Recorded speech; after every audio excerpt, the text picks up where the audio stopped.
Pai do Senhor, irmãos, uma vez mais, é uma alegria estar aqui com os irmãos. Louvamos a Deus mais essa beata oportunidade que estamos aqui. Tudo é pela graça, né, irmãos? Tudo é pela graça. Nós louvamos a Deus porque o Senhor é bom e a sua bondade dura para sempre. Hoje eu estava andando na cidade. Você quer que Deus fale? Amém. Não posso falar. O pastor acabou de ler ali, Francisco, que Jesus salva, a cura batida com o Espírito Santo, breve voltará, e ele fala. Eu estava andando, resolvendo os problemas, e o Senhor, do nada, porque Deus ele fala assim do nada, né? A gente menos espera, né? Eu estava vendo alguma coisa assim, fiquei meio preocupado. E claramente Deus falou no meu coração: ei, se você andar nos meus caminhos, não se preocupa que eu vou cuidar de você. Mas irmão, foi algo assim tão nítido. Deus ultimamente tem falado assim, de forma diferente comigo. Eu creio que nós comemorando aqui os 100 anos da Assembleia de Deus, se nós estamos aqui, se a igreja chegou até os 100 anos, existe algo muito mais forte do que um simples ajuntamento de pessoas, porque igreja, eu não entendo igreja como um clubinho social. A igreja é um lugar, tanto é que o próprio nome igreja, o seu significado é aqueles que são tirados para fora, pessoas que são escolhidas a dedo por Deus. Foi Jesus quem disse: não fostes vós que me escolheste, mas eu escolhi a vós. E Ele nos escolheu para falar conosco de pertinho, para cuidar de nós. E dentro desse espírito de igreja, essa comemoração dos 100 anos, é bom que se diga que Jesus não começou a salvar de 100 anos para cá, não, tá? Porque antes já existiam outras igrejas. São 100 anos da Assembleia de Deus aqui no Brasil. Quando se fundou a igreja no Brasil, pentecostal. Para ser mais exato, no ano de 1555, chegaram aqui no Brasil os franceses fugindo da perseguição na Europa, na pessoa do almirante Villegagnon. Ele era presbiteriano. Depois chegou mais uma leva de franceses de um movimento chamado Huguenotes. Estudou a história da igreja, né? Só tem estudante aqui, né? Só para te lembrar. Vieram para o Brasil porque eles estavam sendo perseguidos lá. E o primeiro culto evangélico realmente foi feito no Brasil. Se a memória não me falha, 25 de outubro de 1555, pelo almirante Villegagnon. Só que infelizmente Villegagnon, depois foi conhecido como Caim, ele se desviou, irmãos, e começou a perseguir os próprios irmãos nesse poema. E expulsou os irmãos calvinistas aqui do Brasil em 1557, e infelizmente o Brasil passou a ser doutrinado pelos jesuítas. Jesuítas que não tinham nada de Jesus, né? A bem da verdade, você já estudou história, até o Papa tinha medo dos jesuítas. Eles não eram católicos, eles eram mercenários que trabalhavam a favor da igreja, né? A igreja oficial, que era a igreja romana, e tentava colocar o evangelho que eles pregavam goela abaixo. Mas o evangelho de Jesus, irmãos, ele não pode ser digerido, colocado ele de goela abaixo. O evangelho de Jesus, ele tem que ser absorvido, ele tem que ser digerido, e como um alimento, ele tem que ser processado. E todas as riquezas que tem no Evangelho, na Palavra de Deus, a nossa alma, o nosso espírito tem que trabalhar isso. para que esses elementos que são tirados do Evangelho possam formar dentro de nós a nova criatura. É isso que é Evangelho.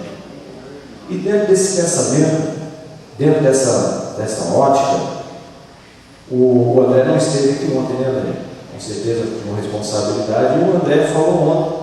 Ele resumiu a mensagem de ontem, né? Nós falávamos sobre estradas e caminho. A estrada é uma só, mas o caminho nessa estrada somos nós que fazemos. Falamos sobre. Eu não vou pregar a mensagem ontem de novo. Só que aí na Casas Bahia, quando você compra alguma coisa, tem um pós-venda. Eu tenho que fazer o pós-venda aqui. Eu quero ver se o negócio serviu de ontem, né? Está satisfeito com o produto? Você pensou bem hoje sobre Paloma? Lembra dela? Lembra de Paloma? Ninguém fez nada para o pobrezinho cair no caminho, mas Paloma fez.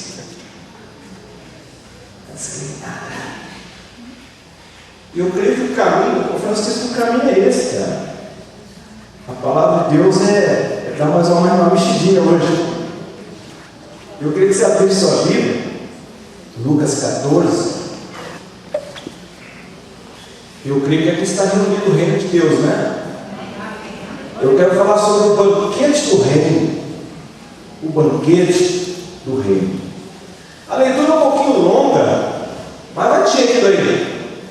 É necessário que eu leia para você entender a mensagem. Eu vou ler, você acompanha por gentileza, Lucas 14, do versículo 7 em diante. É uma sequência de fatos dentro de um episódio que aconteceu com Jesus. Uma festa que Jesus foi convidado, e aconteceram 3 episódios na mesma festa. Diz assim: ao notar como os convidados escolhiam os primeiros lugares, propôs-lhes esta parábola: quando por alguém fores convidado às bodas ou à festa, não te reclines no primeiro lugar, não se assente no primeiro lugar, para que não aconteça que esteja convidado alguém mais digno do que tu, e vindo que te convidou a ti e a ele, te diga: dá o lugar a este, então com vergonha tenhas de tomar o último lugar. Mas quando fores convidado, vai e reclina-te no último lugar, para que quando vier o que te convidou, te diga: amigo, sobe mais para cima, então terás honra diante de todos os que estiverem contigo à mesa. Porque todo o que a si mesmo se exaltar será humilhado, e aquele que a si mesmo se humilhar será exaltado. Disse também ao que havia convidado: quando deres um jantar ou uma ceia, não convides os teus amigos, nem os teus irmãos, nem teus parentes, nem os vizinhos ricos, para que não suceda que também eles se tornem a convidar, e te seja isso retribuído. Mas quando deres um banquete, convida os pobres, os aleijados, os mancos, os cegos, e serás bem-aventurado, porque eles não têm com que te retribuir, pois retribuído será na ressurreição dos justos. Ao ouvir isso, um dos que estavam assentados à mesa com ele disse: bem-aventurado aquele que comer pão no reino de Deus. Jesus, porém, disse: certo homem dava uma grande ceia e convidou a muitos. E à hora da ceia mandou o seu servo dizer aos convidados: vinde, porque tudo já está preparado. Mas todos a uma começaram a escusar-se. Disse-lhe o primeiro: comprei um campo e preciso ir vê-lo, rogo-te que me des por escusado. O outro disse: comprei 5 juntas de bois e vou experimentá-los, rogo-te que me des por escusado. Ainda outro: casei e portanto não posso ir. Voltou o servo e contou tudo isso ao seu senhor. Então o dono da casa, indignado, irado, revoltado, disse ao seu servo: sai depressa para as ruas e becos da cidade, e traz aqui os pobres, os aleijados, os cegos e os coxos. Depois disse o servo: Senhor, feito está como ordenaste, mas ainda tem lugar. Respondeu o Senhor ao servo: sai pelos caminhos e valados e obriga-os a entrar, para que a minha casa se enche. Pois eu vos digo que nenhum daqueles homens que foram convidados provará a minha ceia. Coisa, né? Bem, irmãos, primeiramente que a lógica do Evangelho vai completamente de choque, de encontro às etiquetas do mundo, né? Veja bem, o Evangelho é assim. Ele não obriga a gente a uma conversão aparente logo de cara. O Evangelho não manda você fazer igual aquele personagem daquele desenho antigo. Não sei se você já assistiu, Os Apuros de Penélope. Tinha um vilão chamado Tião Gavião. Lembra? Que dependendo da necessidade ele virava assim, aí virava outro personagem. O Evangelho não é isso. O Evangelho não consegue transformar o homem numa virada. O Evangelho, quando Jesus falou sobre o Evangelho não é algo mágico que alguém fala assim, salabim, e o camarada vira outra coisa. O Evangelho ele começa a mudar primeiramente os nossos conceitos. Quando a gente está mudado lá dentro, aí o Senhor começa a mudar as coisas de fora.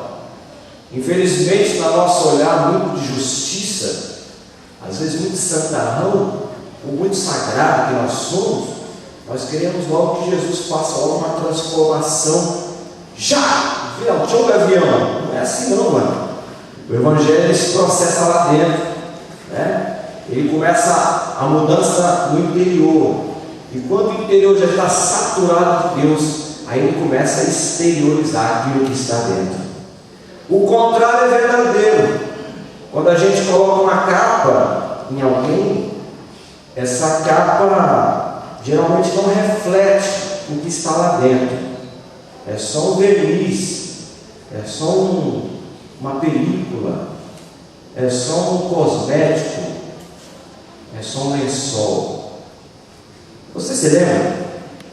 Em Marcos capítulo 14, Jesus foi preso e a Bíblia diz que quando prenderam Jesus, uma grande multidão acompanhou para ver o que ia dar naquilo, né?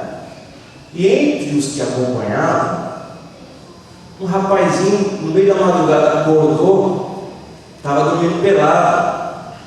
Esse pode, ele estava dormindo pelado, não nada contra. Ele estava lá dormindo nu, a Bíblia diz que ele estava pelado, só coberto com um lençolzinho. Aí ele saiu lá de madrugada, ele foi preso de madrugada, né? E está lá de longe, só assistindo. Daqui a pouco ele está assistindo de longe, aprendendo Jesus, ele vê como os discípulos vazaram, não ficou um. Alguém olhando para o lado assim, viu um rapazinho que provavelmente andava com Jesus assim, ele não era aqueles seguidores, mas não era um servidor de Jesus, melhor dizendo, mas era um seguidor distante. Alguém reconheceu ele e falou assim: ele ali também era um deles. E lá embaixo está escrito que quando pegaram nele, seguraram o lençol, ó, aí saiu pelado correndo com aquele bumbum branco na noite. Não está escrito isso, não? Está escrito em Marcos 14. Eu fico pensando que na nossa vida, a nossa vida cotidiana, a maior bênção, irmãos, que existe é nós podermos sair ilesos, fugirmos de algumas situações. Quando cai um avião com 250 passageiros, 2 conseguem sobreviver. Que glória! Conseguir escapar! Não é assim? Às vezes a gente tem um carro todo destruído e a gente fala: meu Deus, eu acho que não sobrou ninguém aqui, hein? Aí alguém vem: não, todos que estavam aqui dentro conseguiram sobreviver. Que bom! Consegui sair, se salvar, consegui fugir mesmo. De vez em quando a gente ouve a reportagem que alguns sequestradores colocaram uma pessoa ali no cativeiro, e os sequestradores deram uma moleza ali, ele pegou, conseguiu escapar. Ele vai nos repórteres ali: consegui, eu fugi, saí mesmo, me salvei. na nossa vida, no dia a dia, a grande bênção é poder fugir, é poder escapar, é poder se desvencilhar. Como aquele rapazinho que na hora que foram pegar ele, tentaram pegar, mas só conseguiram segurar o lençol. Mas no Evangelho, irmãos, é completamente o contrário da nossa vida no dia a dia. A maior bênção no Evangelho não é fugir dele, mas é não ter como fugir. Jesus não tinha como fugir.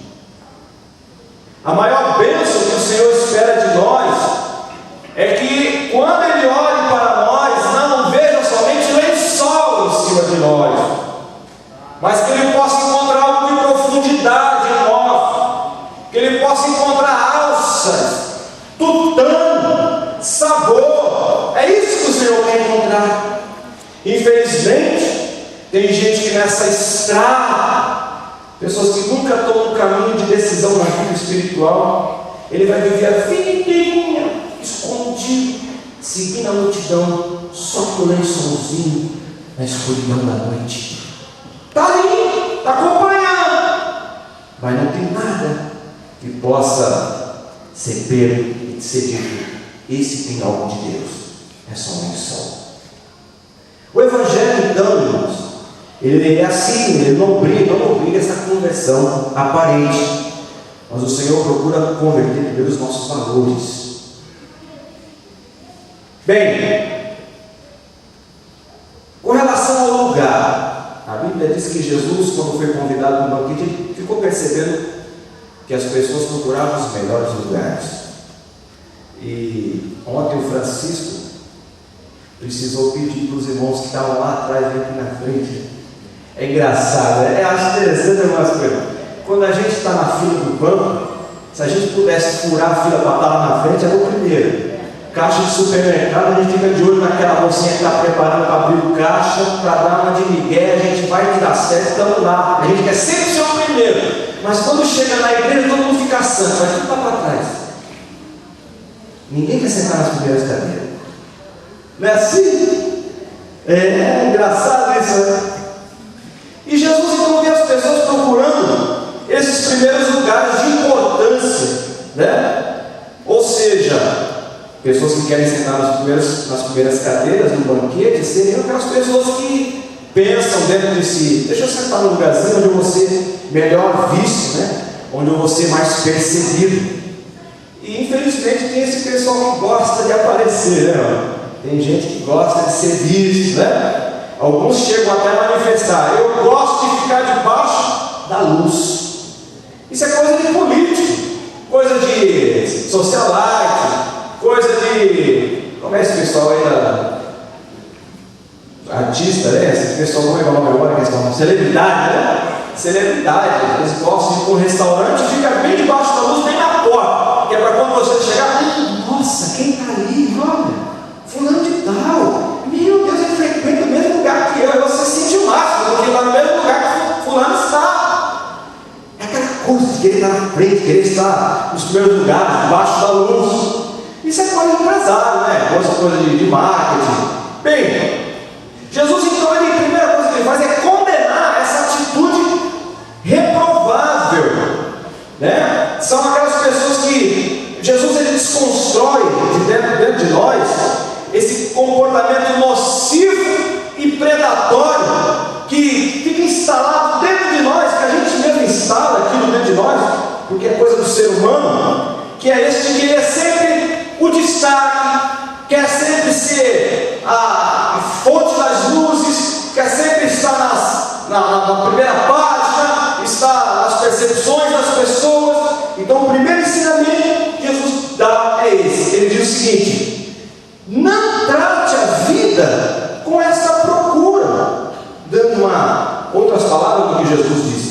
Diz ainda: não se ponha neste lugar.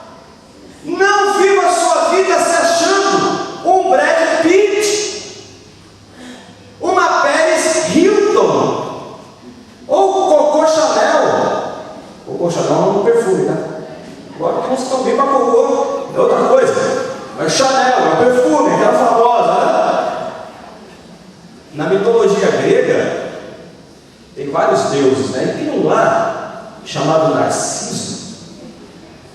Narciso, quando a mãe dele estava grávida, aí ele nasceu, isso é lenda, tá? É a mitologia, é uma lenda dos deuses da Grécia. Diz que a mãe do Narciso foi falar com um sábio e disse assim para ele: olha, meu Senhor, o que eu preciso fazer para criar meu filho para que ele seja feliz? E o sábio lá deles diz o seguinte: o teu filho, o Narciso, ele vai ser feliz enquanto ele não ver o seu próprio rosto, enquanto ele não conhecer a si mesmo. E a história deles conta que o rapaz cresceu, e as ninfas, que são aquelas deusas mocinhas da mitologia grega, eram apaixonadas por ele, mas não queria nada com aquelas moças. Um dia ele foi beber água numa fonte de águas paradas, e ele, por acaso, viu o rosto dele refletido nas águas da fonte. Sabe o que aconteceu? Ele ficou apaixonado por ele mesmo. E ele morreu olhando para si mesmo, Francisco. Ele ficou olhando para a foto dele, para a imagem, e ficava: como eu sou lindo! Que coisinha mais linda da mamãe! Como que eu nunca vi isso? Ai, eu me amo, eu me venero, como eu sou lindo! Sou apaixonado por mim. E morreu olhando para si mesmo. Tem gente na igreja que tem síndrome de Narciso. É feliz até o dia que tem um confronto com Deus e Deus mostra quem ele é. Ele se acha, gosta de estar nas primeiras páginas, mas no dia que Jesus chega e fala: nego, avança, tu precisa mudar, desse jeito não dá, desse jeito aqui comigo tu não vai morar não.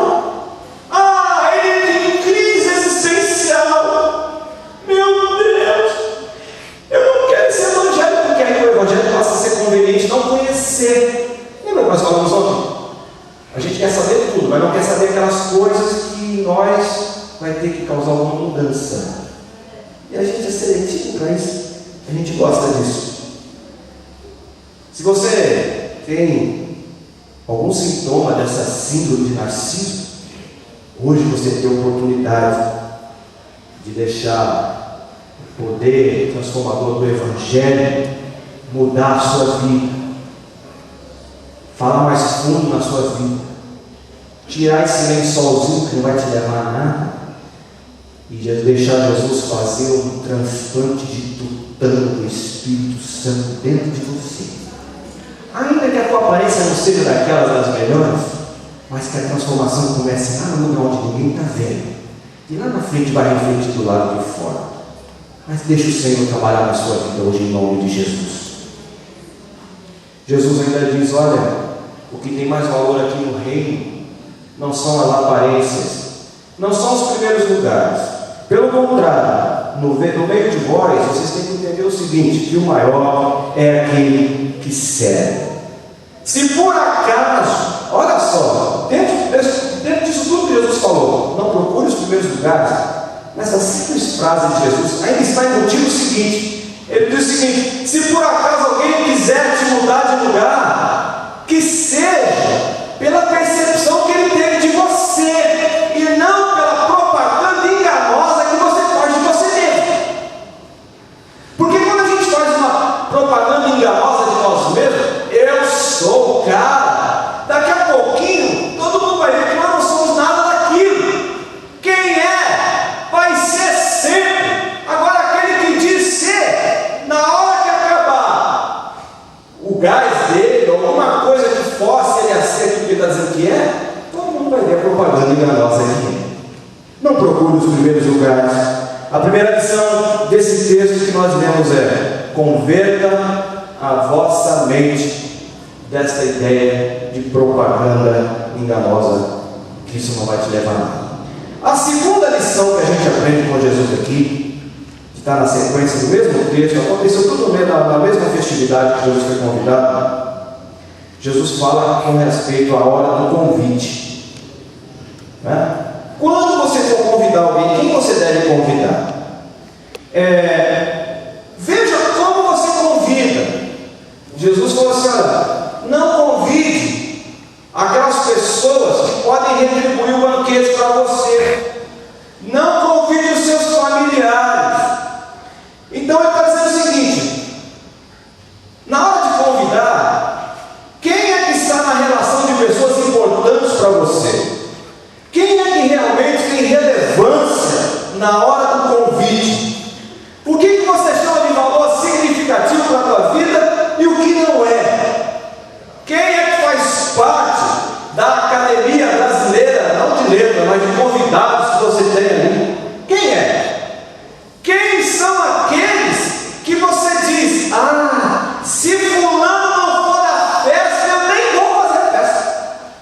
Não tem esse?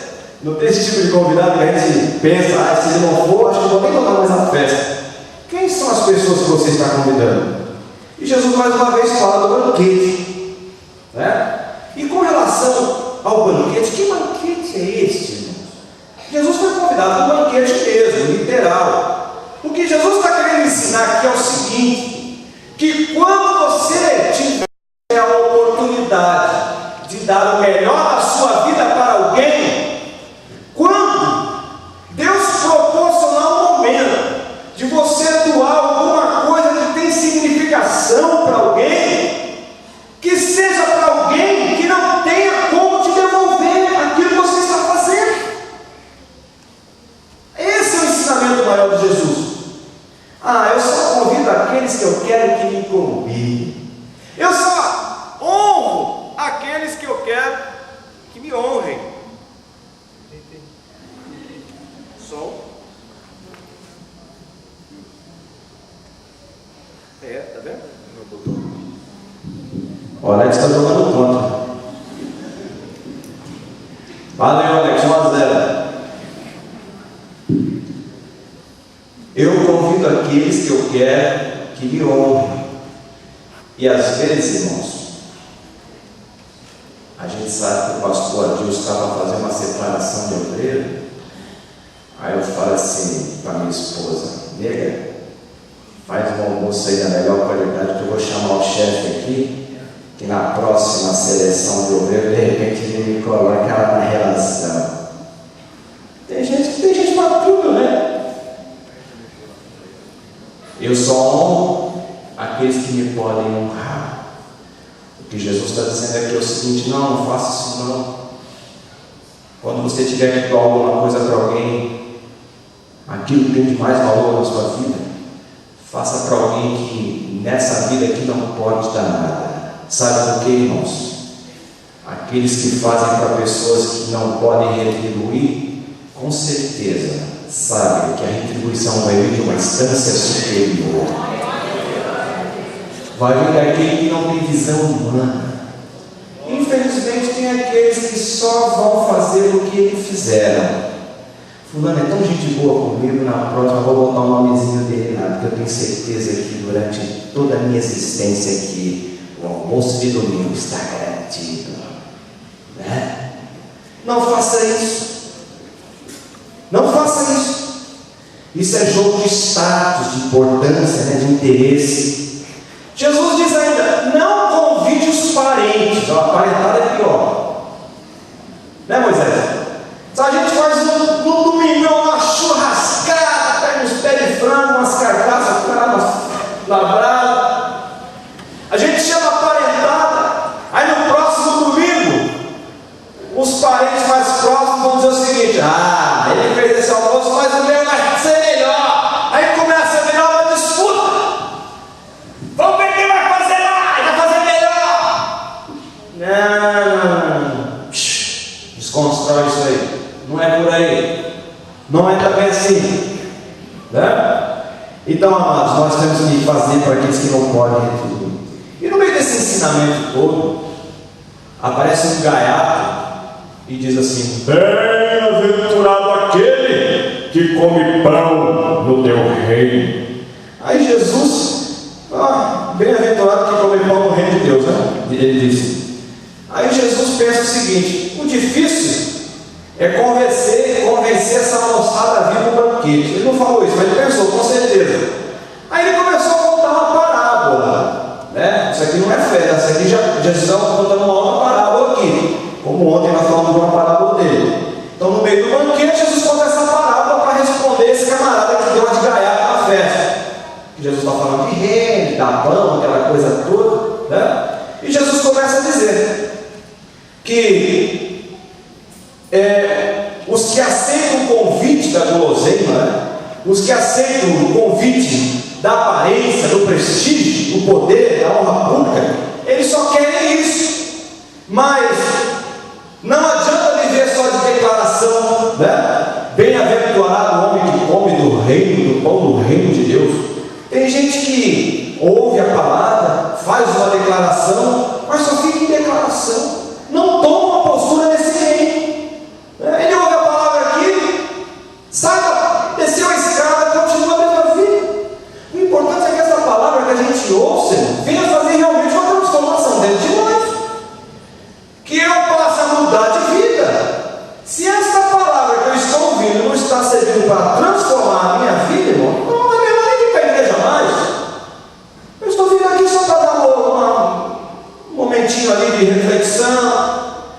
pagando um pedágio.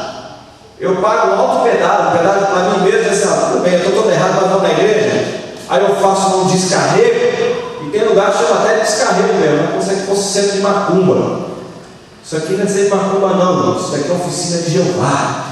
É um lugar onde Deus trata a gente de pé, e a ferramenta que Ele usa é a palavra. Ele não tem outra coisa para mudar a gente se não for a palavra. Não tem outra coisa para nos limpar se não for a palavra. Certa vez os discípulos estavam em dúvida com quem podia limpá-los, e Jesus disse: vós já estáis limpos pela palavra que vos tenho falado. É essa palavra que nós estamos falando aqui, não é outra. E Jesus disse: eu estou convidando vocês para a ceia do reino. Quando eu digo para vocês não adicionarem lugares na frente, eu estou convidando vocês a fazerem parte do banquete do reino. Quando eu peço para vocês compartilharem das bênçãos que vocês têm com aqueles que não podem retribuir para vocês. Quem faz isso já está participando do banquete do reino. Jesus então fala essa parábola, né? E começa a mostrar a lista dessa moçada aí que foi chamada para a festa, né? É aquele pessoal que, quando é convidado pelos homens, não falta uma festa. Você já percebeu? Tem gente que não, se for convidado pela prefeita aqui de São Gonçalo, olha, você é um taxista famoso aqui já, eu tenho visto aí, eu vou dar uma festa ali no Rodo Gringo, e vai estar o Latino lá, vai estar a Lady Gaga, vai estar a prefeita, vai estar mais um monte de gente boa lá, né? Não é teu caso, né? Mas tem outra lá, eu ia falar: não, eu não posso, eu tenho festividade na igreja. Mas se fosse outra, eu ia dizer: quem vai estar lá, prefeita? Meu Deus! Mas quem vai estar lá? O Latino vai estar lá? Lady Gaga! Já pensou em tirar uma fotinha lá dela? Ai, irmão, tem gente que com um convite desse aí, ele não pensa duas vezes. Não é assim? Mas quando se trata do banquete do reino, aí vem um monte de desculpa, né? E aí Jesus falou exatamente sobre esses que dão essas desculpas.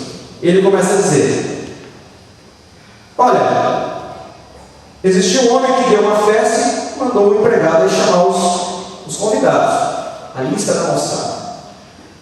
Chamou o primeiro e disse: eu não posso ir, porque eu comprei um campo e tem que ver. É uma desculpa muito esfarrapada, né? Quem é que compra uma fazenda sem ver a fazenda antes? Ninguém faz isso, ninguém é louco fazer um negócio desse. Já pensou comprar terra numa ribanceira? Ninguém faz isso.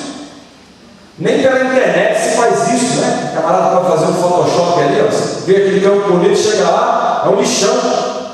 Né? Recentemente aconteceu uma tragédia aqui perto de nós. É um lugar bonito aparentemente, mas deu uma chuvinha, deu uma explosão de gás lá. Infelizmente, aquela tragédia. Ninguém compra campo sem ver o campo.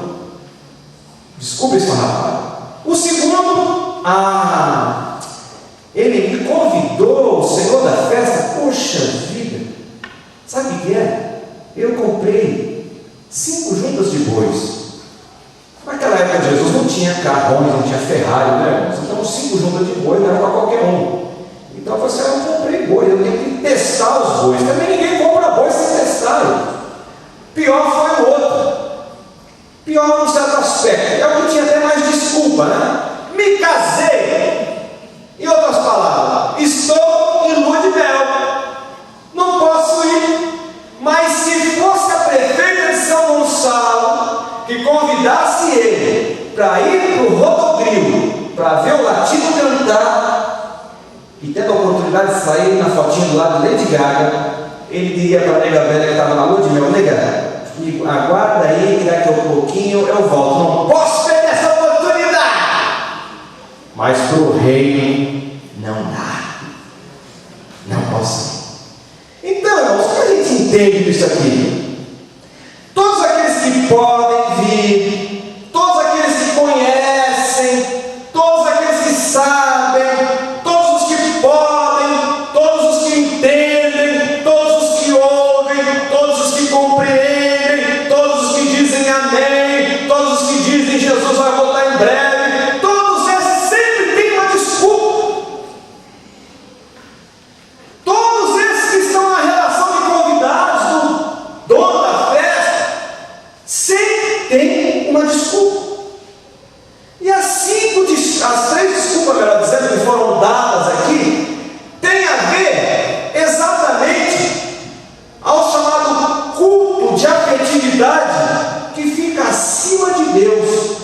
na sua vida.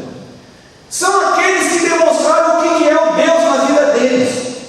Quando alguém disse: ah, eu tenho campo, isso representa aquela pessoa que tem fixação na propriedade, né? É aquele que a vida dele gira em torno daquilo que ele possui, as posses, as coisas da terra, a coisa daqui de baixo. Ah, não posso porque comprei 5 juntas de bois. Isso fala, boi fala de dinâmica, fala daquilo que é móvel, quem sabe até o trabalho. Ah, o meu trabalho me absorve tanto, me desculpe, me tenha por excusado, manda agradecer lá o Senhor da festa, mas eu não posso ir. O terceiro que se casou. E tem gente que quando casa tira férias da igreja, né? Não, amor, casei, né? Agora tem que dar assistência no carro. Jeová, depois de dar um jeito aí. Me casei. Não, pelo contrário, não existia melhor motivo para esse casal estar nas bodas, começar um casamento. Seria a melhor atividade para começar um relacionamento nas bodas do rei. Mas cada um desses representa um Deus que dominava. O Deus da fixação, o Deus das coisas dinâmicas, e o segundo é o Deus da afetividade. É a família, é meu filhinho, é meu marido, é a minha sogra, é meu cunhado que fica pedindo dinheiro emprestado, enfim, é toda aquela gama de parentes que ele coloca como problema. Aí a Bíblia diz que o dono da festa ficou indignado. Eu procurei um dicionário para ver alguns sinônimos para usar para essa palavra indignado. Indignado, irmão, significa irado. O que mais? Revoltado. Extasiado. No sentido de: o quê? Ele rejeitou o meu convite? Escute, não era convite para uma festinha de tira-gosto. Não era convite para uma festinha de aniversário, nem para uma festinha de 15 anos, né? Que também já faz uma festinha melhorada. Mas a festa que os aguardava era um banquete, que, segundo, espiritualmente falando, segundo consta, já estava preparada desde a eternidade. Já que todos aqueles que podiam, que conheciam, que diziam amém, que eram sábios, não quiseram, Deus então fala assim: ah, eles não quiseram vir, não, né? Então tá bom. Então você vai chamar agora. A chamada foi em 2 turnos, né? A primeira, o Senhor da festa diz o seguinte: chama os coxos, os cegos, os mancos, enfim, todos que vocês encontrarem no caminho, tragam para cá na festa. E o rapaz foi. Eu fico imaginando ele passando pelos coxos, ali no meio dos coxos, né? dos paralíticos, aqueles discriminados, e na sociedade judaica eles não podiam entrar no templo, né? Eles ficavam ali mendigando a porta do templo. Eram pessoas totalmente discriminadas, sérias, enfim, pessoas que não tinham perspectiva nenhuma de participar desse banquete. Jamais, uma vez mais, não colocaríamos a nossa relação de convidados. Mas o dono da festa mandou que chamasse. Levou todo mundo para a festa. Agora eu fico vendo aquele pessoal, os impotentes, aqueles que não poderiam estar, estão agora na festa do banquete. Chega o chefe e diz: vem cá, você gostou do mundo? Sim, meu senhor, já trouxe. Mas ainda há lugar. Ainda tem lugar. Então agora você vai lá para os falados e obriga todo mundo a entrar. Vá para os becos. Você já entrou em algum beco?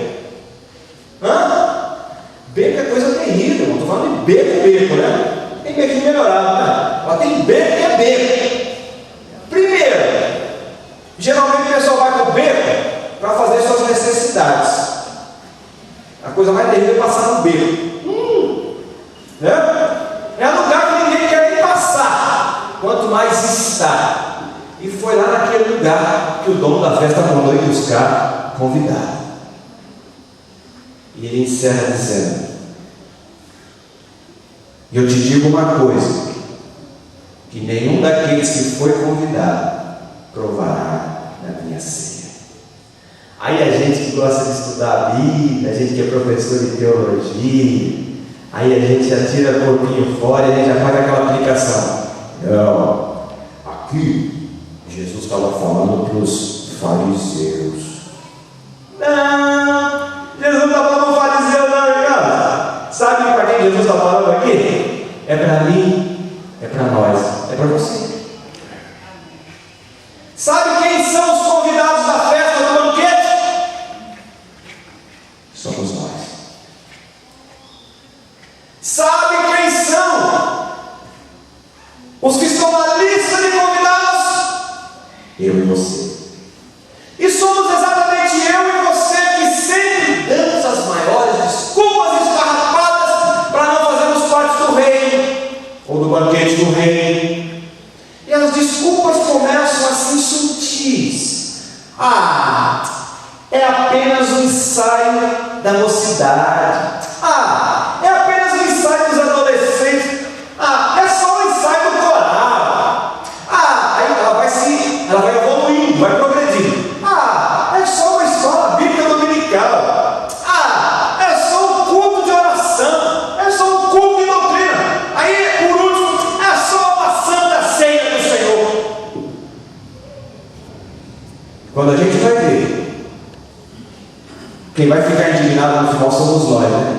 Porque nós vamos ver todos os impotentes, aqueles que não poderiam, aqueles que não estão na nossa lista de convidados, estarão participando dos banquetes e das bênçãos do dono da festa, e todos aqueles que sabem que podem, que gostariam de estar, não estão.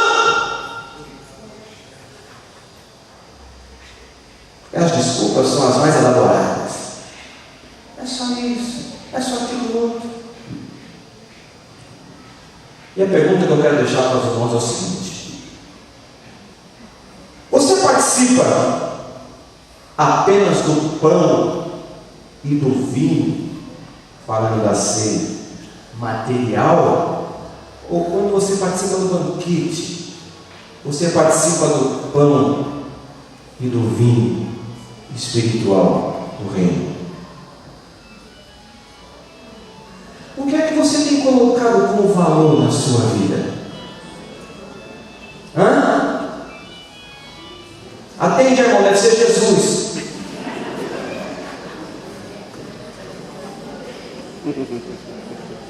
Quem é que você coloca como algo de valor na sua vida?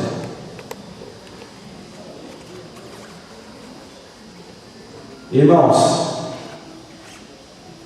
acabamos de recitar aqui: Jesus cura, Jesus salva, cura, batismo do Espírito Santo, breve voltará. Ele vai voltar para nos levar para um banquete. Agora, será que eu e você estamos em condição de participar desse banquete? Quando Ele olha para nós, Ele vê alguma coisa que Ele possa agarrar em nós, ou Ele só está vendo um lençol? Vamos ficar em pé em nome de Jesus. Escuta.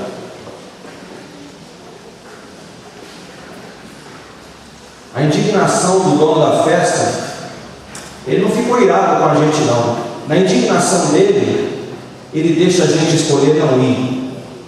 Ninguém é obrigado a participar do banquete do reino, não, viu? Ninguém é obrigado. Participa aquele que quer. Mas uma coisa eu te digo: aquele que escolheu participar do banquete do reino, aquele que escolheu participar do pão do reino, ele não vai se satisfazer mais com o pão desse mundo aqui, não. Aquele que escolheu fazer parte da lista de convidados do reino, nada nessa vida pode ser tão valioso para ele que possa valer o nome dele se tirar dessa lista. Eu sei que não é a palavra para ficar dando glória a Deus nem aleluia, mas eu espero que Deus continue falando no teu coração, que você possa refletir. Qual é o pão que você está participando? É o pão da terra ou é o pão do céu? É o reino da terra ou é o reino do céu? É o banquete dos homens ou é o banquete de Deus? Ei, aqueles que nos colocam aqui nesse mundo em lugares altos, do mesmo jeito que nós subimos, nós vamos cair, irmãos. A exaltação do homem, a glória do homem, é abominação para Deus.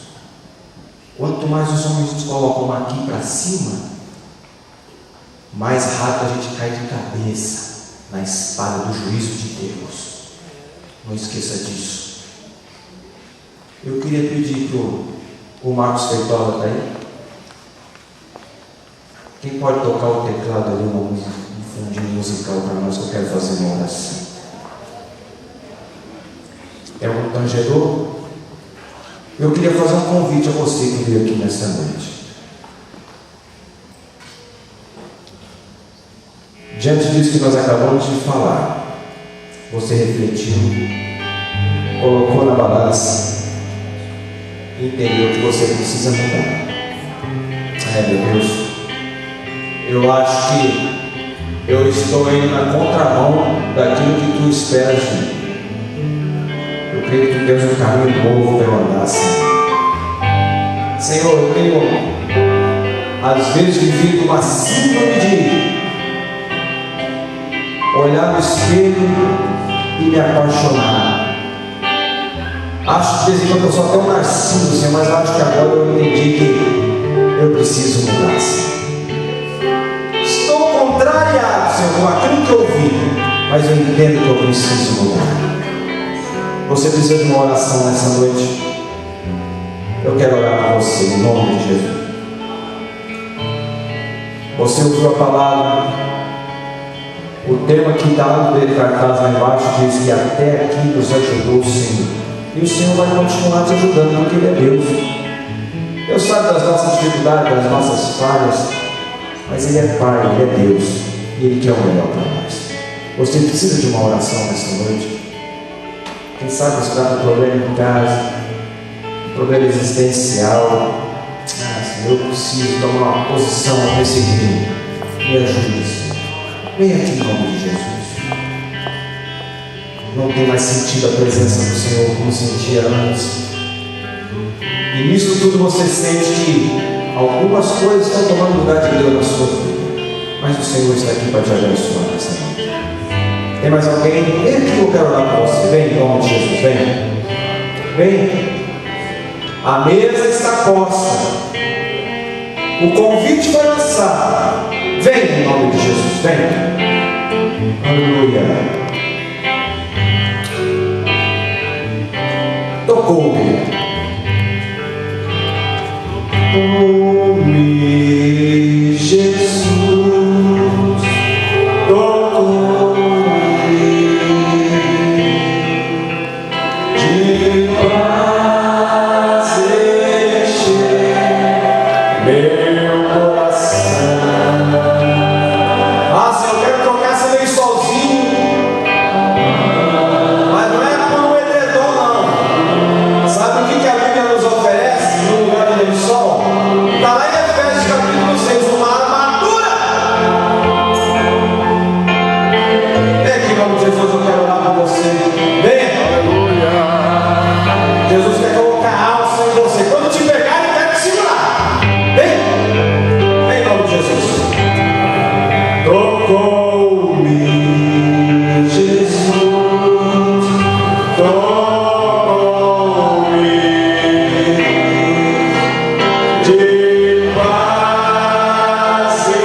Aquilo que não queríamos ouvir, e temos que pregar aquilo que não queríamos pregar, Deus, mas é a tua palavra é a tua palavra. Senhor, que nós possamos nesta noite trocar o lençol, a cobertura do verniz, por algo de mais substância do Teu Evangelho nas nossas vidas. Pai, que quando nos virem, não vejam só uma cara, mas que possam ver o rosto de Cristo Jesus refletido na nossa vida. Pai, que verdadeiramente quando nos pegarem possam encontrar substância. Pai, em nome de Jesus, que nós não temos como fugir. Eu não quero fugir, Deus, eu quero ser pego. Eu quero ter alça para ser segurado, Senhor, quando me pegarem. E que tudo teu nome seja glorificado nas nossas vidas. Pai, não existe terreno, nem boi, nem família que pode nos separar do amor de Deus. Senhor, o convite para o banquete já foi feito. Felizes aqueles que atendem para o convite de entrar na casa e comer do teu pão, comer da tua carne, comer do teu sangue, porque quem não come a tua carne, não bebe o teu sangue, não tem parte contigo. Senhor, em nome de Jesus, abençoa os meus irmãos que aqui estão. Guarda-os, ó Deus. Em nome de Jesus, ó Deus, fortaleça-os debaixo das tuas mãos poderosas. Guarda a nossa igreja, Senhor. São 100 anos de vitória, Pai, que nós possamos, quem sabe, se tu não vieres mais 100 anos, ó Deus, mas nós cremos que tu já estás às portas, Senhor, para buscar a igreja. Nós possamos sair daqui alegres, ó Deus, insatisfeitos sim conosco mesmo, porque queremos mais de nós mesmos, ó Deus, com relação à tua palavra. Mas que teu Espírito Santo venha nos alegrar, nos confortar nessa noite, ó Deus, eu peço. Em nome de Jesus. Em nome de Jesus. Que Deus nos abençoe. Fique firme. Troque.